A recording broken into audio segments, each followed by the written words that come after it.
तो और क्या हाल चाल मेरे दोस्तों। भाई आज है ना अपने पास स्टूडियो में ना अभी तक का सबसे पावरफुल आईपैड आ रखा है। और इवन ये ऐसा है कि जो लैपटॉप्स है ना उनकी भी पावर को भाई पीछे छोड़ देता है। इवन इसके अंदर जो प्रोसेसर आता है ना भाई, वही सेम प्रोसेसर हमें मैक के अंदर देखने मिलता है। तो यहाँ पर ये है आईपैड प्रो 2022 M2 प्रोसेसर के साथ में, बेसिकली M2 चिप है वो इसके अंदर लगकर आती है।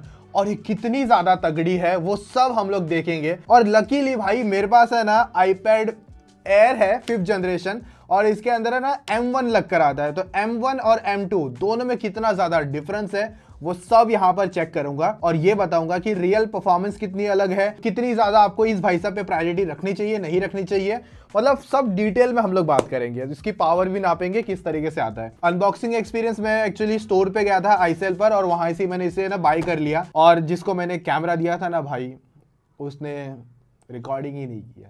मतलब मैंने उसे रिकॉर्डिंग चालू करके दिया, आई थिंक सो उसने रिकॉर्डिंग बटन दबाया और वो बंद हो गया। तो मेरा जो अनबॉक्सिंग एक्सपीरियंस है ना वो भाई साहब चला गया। तो iPad Pro 11 इंचेस वाला 4th जनरेशन बेसिकली इसको नाम दिया गया है, और वाईफाई ओनली। और इसकी प्राइसिंग यहाँ पर आपको देखने मिल रही है 82,000 रुपीज, 100 रुपए कम है। बट अगर आपके पास HDFC का कार्ड होगा तो उस पर कुछ 4,000 रुपए का इंस्टेंट डिस्काउंट मिल जाएगा अगर आप क्रेडिट कार्ड पर यूज करते हो तो। और डेबिट कार्ड पर अगर EMI करोगे 6 मंथ मिनिमम होगा तब जाके वो 4,000 का इंस्टेंट डिस्काउंट मिलेगा। तो मुझे ये टैब पड़ा है एक्चुअली में 78,000 रुपीज का। बाकी इसका 12.9 इंचेस वाला वेरिएंट भी आता है जिसकी बड़ी सी साइज होती है भाई, और वो पड़ रहा था स्टार्ट वाला वेरिएंट 128 GB के साथ में कुछ 1,13,000 रुपए के आसपास वो देखने मिलता है। और वाईफाई वाला फिर बाद में अगर आप इसमें 2 TB तक आता है, और सेल्यूलर भी मिलता है जिसमें आप 5G की सिम लगा सकते हो। बाय द वे 5G है बट मेरे पास नहीं है क्योंकि मैंने ओनली वाईफाई वाला वेरिएंट लिया है। और है ना भाई इस वेरिएंट के ना टोटल 2 कलर मिल जाते हैं। तो यहाँ पर जो मेरे पास है ये सिल्वर कलर है और दूसरा ग्रे कलर में आता है। और जो दूसरा M1 है मेरे पास, मतलब वो भी स्लाइटली ग्रे ही आता है या थोड़ा सा कुछ अलग ही कलर है। यहाँ पर हल्का सा गोल्ड भी इसमें मिक्स लग रहा है, रोज गोल्ड टाइप में। और बाकी इसके अंदर ये अपना 20 वॉट का चार्जर भी मिल जाएगा आपको। और इस बार जो केबल दी गई ना वो Type-C to Type-C है, ब्रेडेड केबल मिलती है। और बाकी बिल्ड क्वालिटी या फिर लुक्स देखोगे ना तो यहाँ पर 5th जनरेशन और प्रो के अंदर ना बैक साइड में आप लोग देख सकते हो इसमें सिंगल कैमरा है, और प्रो के अंदर डबल कैमरा लगकर आते हैं। और इस बार कैमरा में भी अच्छी खासी इंप्रूवमेंट है, और साथ में यहाँ पर लाइडर स्कैनर भी मिल जाता है। और ये एंटीना बैंड्स यहाँ पर आप साइड में देख सकते हो। और इस पर अब ये पोगो पिंस है तो इसकी जो एसेसरीज वगैरह वो लगाने काम आ जाएगी। और यहाँ पर है ना मैग्नेटिक फील्ड पूरा मिल जाता है, तो यहाँ पे छोटे छोटे मैग्नेट्स है। इस तरीके के जो फोलियो कवर्स आते हैं ना वो आप डायरेक्टली लगा सकते हो। हालांकि मेरे पास ये जो कवर फोलियो नहीं है, पर ये कोई दूसरा ब्रांड था, क्या नाम था इसका, मैंने TSR, तो सस्ता आ जाता है। वरना फोलियो कवर लेने जाऊंगा तो 7,000 रुपए का आएगा सिर्फ कवर ही कवर। तो मैंने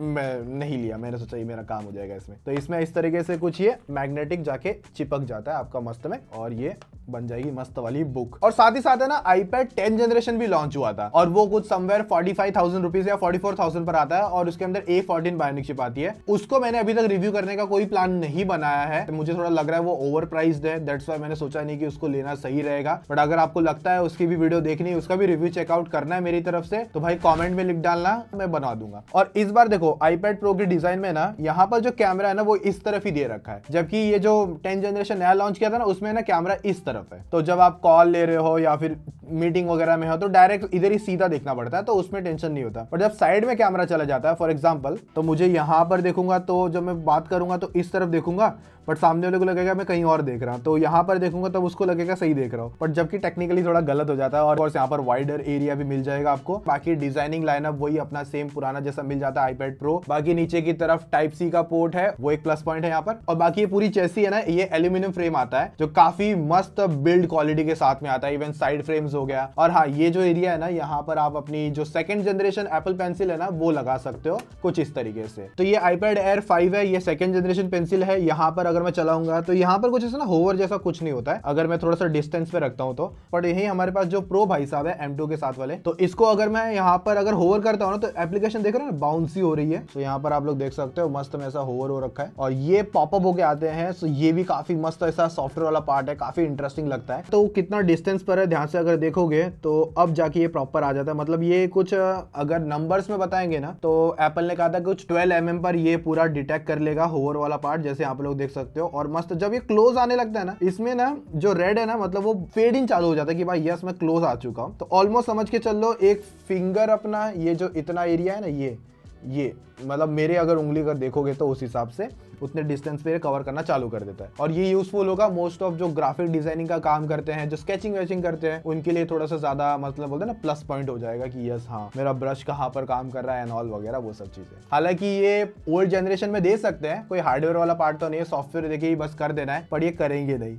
तो अगर करेंगे तो फिर प्रो का क्या फायदा, मतलब प्रो वाला फीचर कहाँ से आएगा फिर। बाकी नया एडिशनली वाईफाई 6E दिया हुआ इन्होंने। बाकी जो आपके पास जब राउटर होगा वाईफाई 6E वाला तब उसका बेनिफिट ले पाओगे। और आईपैड प्रो का जो टाइप सी है ना वो थंडरबोल्ट 4 के साथ में मिलता है, तो आप डायरेक्टली इसमें मॉनिटर कनेक्ट कर सकते हो, या फिर अगर आपको SSD वगैरह कनेक्ट करनी है तो वो भी कर पाओगे। यहाँ पर आप प्रोसेसर के लिए यहाँ पर बता चुका हूँ M2 चिप आती है जिस पर आपको 8 CPU कोर और साथ में 10 GPU कोर मिल जाते हैं, जो भाई काफी ज्यादा इंसेन और तगड़े निकल कर आते हैं। और जो स्टार्टिंग वाला वेरिएंट है ना 128 GB, तो इसके अंदर जो रैम है ना वो 8 GB रैम लग कर आती है। तो अभी है ना हम लोग क्या करते हैं मालूम है क्या, सबसे पहले इनकी पावर वगैरह चेक करते हैं, क्योंकि M1 और M2 इन दोनों में क्या डिफरेंस निकल कर आता है और किस रीजन के लिए यहाँ पर आपको M2 की तरफ जाना चाहिए, वो थोड़ा बहुत आपको यहाँ पर अच्छी तरीके से समझ जाएगा। हालांकि जो M1 है ना वही इतनी तगड़ी है ना भाई कि M2 पे जाने का कोई सेंस अभी फिलहाल तो बनता ही नहीं है। एक हाँ डाविंसी रिजॉल्व आने वाला है जो स्पेसिफिक आईपैड के लिए, पर अभी तक वो आने वाला है, अब तक आया नहीं है। वीडियो एडिटिंग अगर आप करते हो तब आपको जाके काम आएगा वो चीज। बाकी नोट्स वगैरह बनाने हो तो भाई आप इसमें भी बना सकते हो और M2 में भी बना सकते हो, मतलब iPad Pro में भी बना सकते हो। और एक बहुत ज्यादा डिफरेंस क्रिएट करता है, यहाँ पर मस्त आती है स्मूथनेस M2 पर, और वो क्यों हो रही है क्योंकि इसके अंदर 120 हर्ट्ज वाला ये जो प्रो मोशन डिस्प्ले है ना वो है, और यहाँ पर 60 हर्ट्ज निकल कर आता है। आईफोन और उनमें तो चेक कर लिया 120 कितना सही था, पर iPad में जब 120 यूज कर रहा था ना भाई क्या ही फ्लूइड एनिमेशन निकल कर आता है। और यहाँ पर वो अपना जो सेंटर स्टेज वाला पार्ट है ना वो भी मिल जाता है। इसके अंदर भी अपडेट आकर मतलब मैं यूज करना चाहूँ तो कर सकता हूँ, और कुछ इस तरीके से यहाँ पर ये सब मैं एप्लीकेशन पे स्विच कर पाऊंगा। तो अगर इसका वेट चेक करते हैं तो समवेयर कुछ 503 ग्राम है, और टेम्पर्ड लगा रखा है मैंने इस पर भी, और ये iPad Pro है और इसके ऊपर भी टेम्पर्ड लगाया हुआ है। और यहाँ पर इसका वेट चेक करेंगे तो इसका भी सिमिलर वेट है 509। भाई कोई रिस्क नहीं लेना, कहीं भी स्क्रैच वैच का टेंशन बिल्कुल नहीं चाहिए, तो सबसे पहले टेम्पर्ड ही लगा दिया मैंने। चलो सबसे पहले बैकग्राउंड में से सारी एप्लीकेशन में रिमूव कर दूंगा। वाईफाई और ब्लूटूथ वगैरह सब कुछ ऑन करके रखा हुआ है जैसा नॉर्मल है। 100% वॉल्यूम कर देते हैं और ब्राइटनेस भी 100% दोनों पे कर देते हैं, और दोनों के अंदर फिलहाल 100% की बैटरी है। बस यहाँ पर 60 हर्ट्ज है और ये 120 हर्ट्ज पर अपने हिसाब से स्विच करते रहता है। तो अगर इनके टेम्परेचर को लेकर बताओ ना, फ्रंट में ना दोनों की जो टेम्परेचर मिनिमल थे, मतलब कुछ अराउंड 28-29 के आसपास आ रहा था, और बैक से मैंने चेक किया तो वहां पर कुछ 30 के अराउंड हमें टेम्परेचर देखने मिले। और एसी वगैरह भी यहाँ पर कंप्लीटली ऑफ करके रखे गए। तो एक साथ हम लोगों ने एंट्री बेंचमार्क रन कर दिया है। तो बाकी मैं पिक्चर और डिस्प्ले वगैरह चेक कर रहा था ना, तो iPad Pro के अंदर जो डिस्प्ले आती है ना, जो कलर कंटेंट्स है वो बहुत ज्यादा खतरनाक निकल कर आते हैं। और ये ना 1600 पर HDR का जो कंटेंट रहता है ना, मतलब उतनी पीक ब्राइटनेस से लेके जा सकता है। बाकी ये liquid retina IPS LCD display है, और HDR10 का कंटेंट हो गया या डॉल्बी विजन का जो कंटेंट हो गया नेटफ्लिक्स वगैरह पर, वो भी मस्त तरीके से आपको देखने मिल जाएगा। और हाँ दोनों के अंदर वो जो 3.5 इंच के गड्ढे आते हैं ना वो दोनों के अंदर ही नहीं है। बाकी मैंने ना एक चीज बहुत अच्छे से नोटिस करी, जो 3D रेंडर हो गया, 3D एलिमेंट्स हो गया, उनको ना काफी ज्यादा स्मूथ तरीके से रेंडर करके दे रहा था M2 के साथ में अपना ये iPad Pro। वो भी अगर कंपेयर करने जाएंगे तो बाकी M1 में ऐसे भी कोई ऐसा विजिबल जर्क नहीं देखने मिलेंगे आपको वैसे तो। और जो 3D रेंडरिंग वगैरह टास्क हो गए ना, M2 थोड़ा सा ज्यादा फास्टर कर रहा था, जैसे यहाँ पर आप लोग खुद देख सकते हो अभी 84% पर है, ये 86% पर आगे चल चुका है। तो भाई यहाँ पर M1 है ना 10 लाख का स्कोर टच कर चुका है, और M2 Pro के अंदर है ना भाई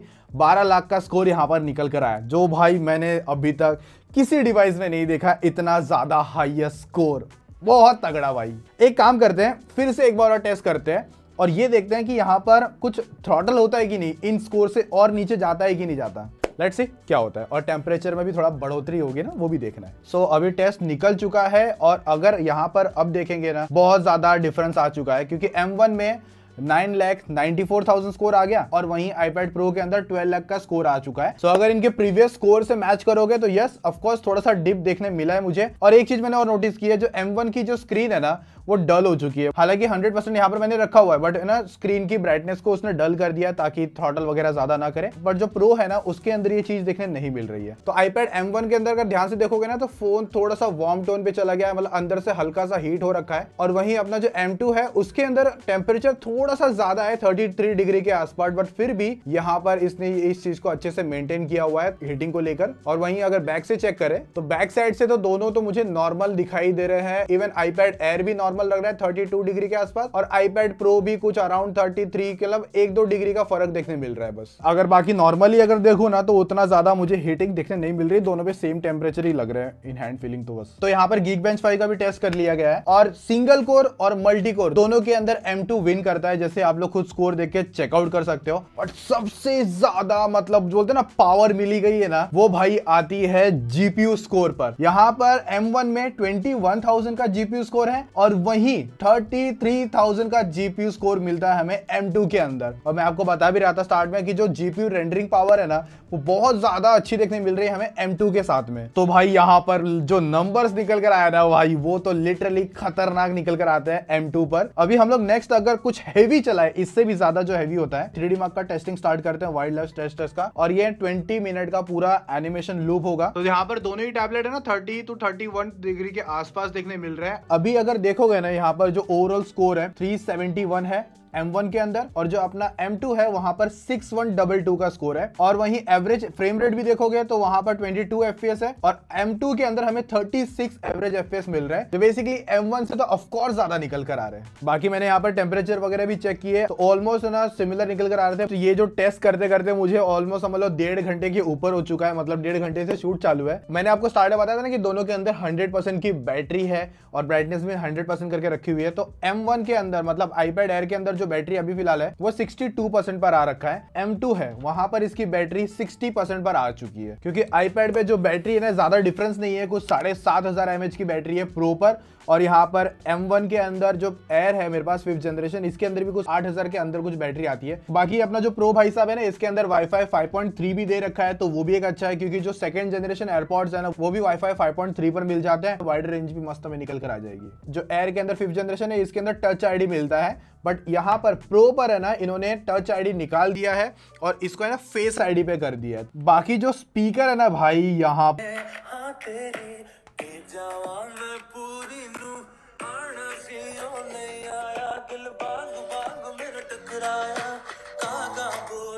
हा क्या ही ब्लास्टर स्पीकर है यार ये 14 Pro Max। और इसका स्पीकर चेक करो,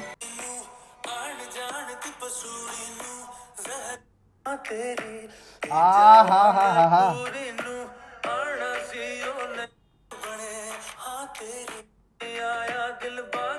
भाई इसके अंदर ऐसा फील होता है कि इसके अंदर कुछ एक्स्ट्रा बेस वेस डाला गया है। तो यहाँ पर ऊपर की तरफ 2 स्पीकर दिख रहे होंगे आपको ग्रिल, और नीचे की तरफ 2 स्पीकर ग्रिल दिख रहे होंगे। तो यहाँ पर जो सेटअप है ना ऑडियो को लेकर बहुत तगड़ा है, और मल्टीमीडिया के हिसाब से अगर कंटेंट देखोगे ना इस डिस्प्ले पर, भाई मजा आने वाला है। क्योंकि यहाँ पर जो पीक ब्राइटनेस है ना वो भी 1600 निट्स की निकल कर आती है, और जो कलर पॉप होता है ना यहाँ पर कंटेंट वॉच के टाइम पे बहुत ज्यादा एक्सट्रीम। बेसिकली मल्टीमीडिया वाला जो काम है ना, वो आपको इसके अंदर सच में मजा निकाल के देने वाला है। बाकी रही बात अभी गेमिंग को लेकर, क्योंकि M2 है, अच्छी पावर मिल रही है, और गेमिंग किस तरीके से आएगी, तो यहाँ पर BGMI पर फिलहाल जो हमें ग्राफिक्स सेटिंग्स मिलती है ना, स्मूथ और एक्सट्रीम 60 FPS है। और जैसे आप लोगों को पता है कि BGMI फिलहाल तो अभी मतलब चल नहीं रहा है, बस सर्वर चालू है, इसलिए गेम चलने मिल जाता है। लेकिन अगर ये होता तो शायद 90 FPS मिल जाता, नहीं मिलता। उस टॉपिक को लेकर स्पेसिफिक बात मैंने ना मेरे गेमिंग वीडियो में करूंगा, जो आपको आई बटन में कहीं मिल जाएगा, चेकआउट कर लेना वहां पर। तो अभी के लिए फिलहाल 60 FPS है, बैलेंस पे भी 60, HD और HDR में वहां पर 40 FPS मिलता है। तो अगर स्मूथ और एक्सट्रीम की बात अगर बताऊं आपको, M2 चिप है,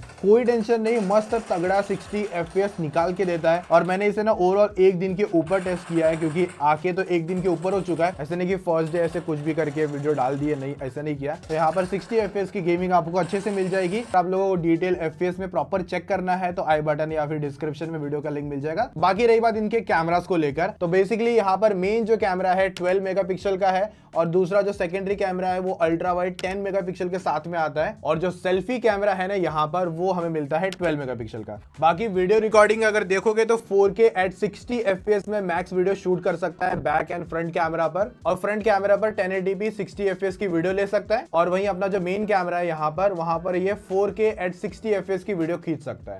और अगर अल्ट्रा वाइड में भी स्विच करते हैं इसे, तो वहां पर भी ये 4K 60 FPS में वीडियो चला देगा। तो बाकी अगर सिंपल बता दूं इसके कैमरा सैंपल्स को लेकर, तो देखो ऐसे मस्त में ऐसा पूरा आईपैड लेके जाके आप फोटोग्राफी करने वाले तो नहीं हो। बाकी कैमरास अगर यूज करना ही चाहते हो तो काफी अच्छा रिजल्ट आपको मिल जाएगा। और इवन अगर अपना डॉक्यूमेंट स्कैनिंग है उसमें तो कोई प्रॉब्लम नहीं है, मस्त तरीके की फोटो मिल जाएगी। तो रही बात इसकी ऑटो फोकसिंग टेस्ट को लेकर, तो भाई वो भी यहाँ पर फास्ट निकल कर आता है। अभी देखो सबसे बड़ी बात तो यहाँ पर ना क्या निकल कर आती है, M2 है, पावरफुल है, मस्त है, कोई टेंशन नहीं। पर अभी है कि यूज कहाँ करूँ, मतलब यूज करने के लिए तो मेरा जो भी काम है ना M1 में भी हो रहा है, इवन जो 812 बायोनिक चिप है उसके अंदर भी हो जाता था। 9 जनरेशन की भी बात करूँ ना तो उसके अंदर भी मेरा काम होता था। हाँ, हैवी एप्लीकेशन जैसे कि गेमिंग वगैरह हो गया, वीडियो रेंडरिंग हो गया, वहां पर आपको थोड़ा सा ज्यादा मस्त हो जाएगा। तो दैट्स वाई यहाँ पर डाविंसी रिजॉल्व जब आएगा तब पता चलेगा कि भाई इसका रियल परफॉर्मेंस कैसा है। अभी तो फिलहाल बोला नहीं है मतलब कब आएगा, बट आएगा।